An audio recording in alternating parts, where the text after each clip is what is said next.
Here at the SME ICC Conference and Expo in Singapore, we've been gathering comments from delegates about payment conduct of their customers. And Simon Littlewood, we found a variety of comments. You just broadly fitting into two camps. There are those delegates who've come and said that yes, they are having problems. These are the excuses that they often hear from customers for delaying payment. But we've also had delegates who've come and said they don't have any problem at all. All of their customers are paying their invoices on time.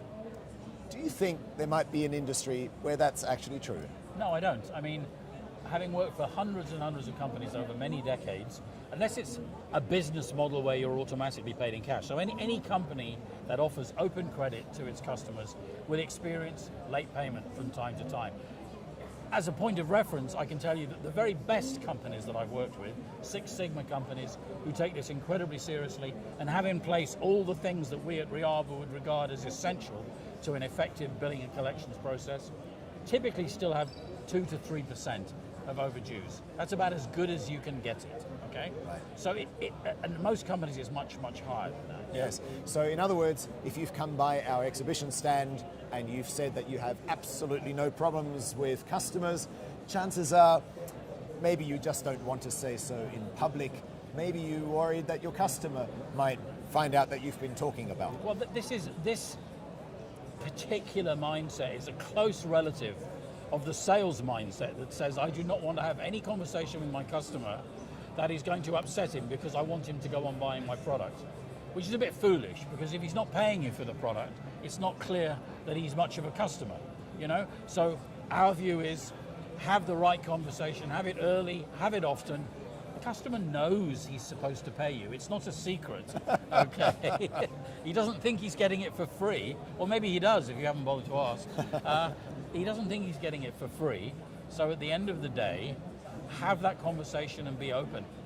If you start getting into a situation where you're so terrified that you'll lose sales by even mentioning the fact that the invoice needs to be paid, you are on a downward path. Right, and so in a way, appearing on camera might just be the thing to put you to the test. If you're not comfortable saying on camera some of the excuses that you're hearing, or even admitting that, yeah, there are some customers who keep delaying payment and they leave us hanging, then you should have a moment of introspection. That's what you're saying. Well, it's a cultural confusion.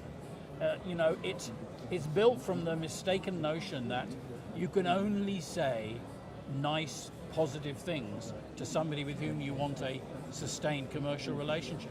And that's patently not true. What's good in a relationship is what we call moments of truth. And a moment of truth is where you have a difficult spot and you commit yourself to helping your customer through it, whatever it is, whether it's a supply challenge, a pricing challenge, a product challenge. And the way you handle moments of truth is critical, but in order to have them, you have to start by being honest. You have to start by putting out where you have concerns, yes, so that he in exchange will do the same thing, yeah? So never be afraid of having an open and honest conversation with your customer about the fundamentals of your commercial relationship. Yes, and of course in Asia, where people are always very keen to preserve face both for themselves and the customer, would you agree that that's culturally a more difficult conversation? I think it's a more difficult conversation to have. It's also very often in many companies where you have a legacy culture where the sales guy does all the selling and his language is buy, we're wonderful, we're wonderful, we're wonderful, we love you, we love you, we love you, would you like to go to the karaoke on Saturday? If that's his attitude, it's very often perceived as being very hard to switch to and by the way, we do expect to be paid on time. So as we've said repeatedly, the messages around product quality, service, discipline around payment and delivery and all the other things need to come very early on in the relationship. They need to be reinforced, and they need to be consistently communicated by everyone that has an interaction with the customer. But is culture a legitimate excuse to not have those moments of truth, to kind of sweep things under the carpet? No, it isn't. I mean, it might make it harder, but the fact of the matter is that there are many, many companies in Asia that are extremely good and disciplined.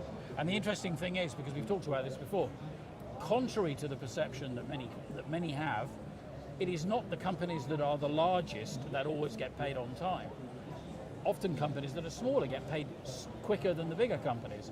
Why is that? Well, because of the way that they treat the question and the level of attention that they pay to it and the consistency with which they communicate certain messages to their customers.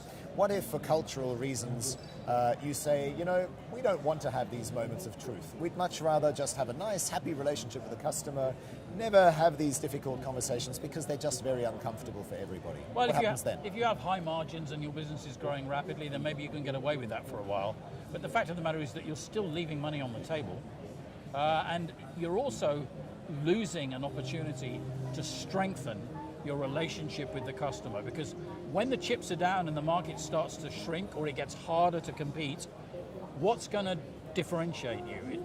It's your ability to have an honest conversation with the customer, understand his issues, understand his points of pain, and show that you're committed to addressing them, as opposed to the other supplier who says, give me the order, give me the order, give me the order. Even if he says, and I don't care when you pay me, that ultimately is not enough, not when there are other issues. You know? Yes.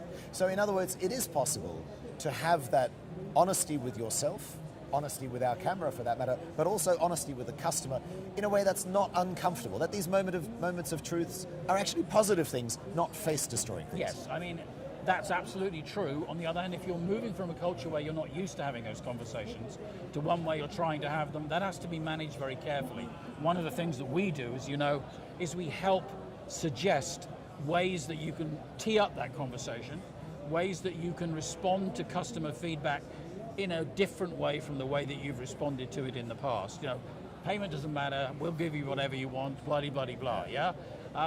So, yes, you can do it.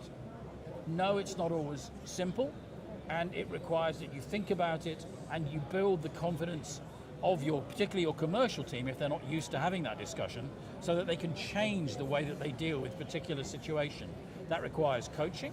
It requires that you define the likely responses that you're going to get from the customer, and that you learn different ways to deal with them. You know, because if not, human beings being what they are, you'll always fall back on the same answer that you used to use, right? Yeah. So we typically use case studies. We use live chat. We put people in a room. We make a bit of fun around it. What if he says this? Or what if he did that? And what's interesting about that approach, you know, which is based on workshops, is that when certain individuals in your organization start to understand this and they start to get results, customers start to respond to the fact that we're taking a renewed interest in their concerns, then it'll catch fire. Right. Yeah. And in the meantime, you can go and follow our Twitter feed and send us the lamest payment excuses that you have heard. Clearly, we'll know you by your Twitter handle, but you don't have to mention the customer by name. We're interested to surface some of those payment excuses that you've heard in your time in business. Thank you, Simon.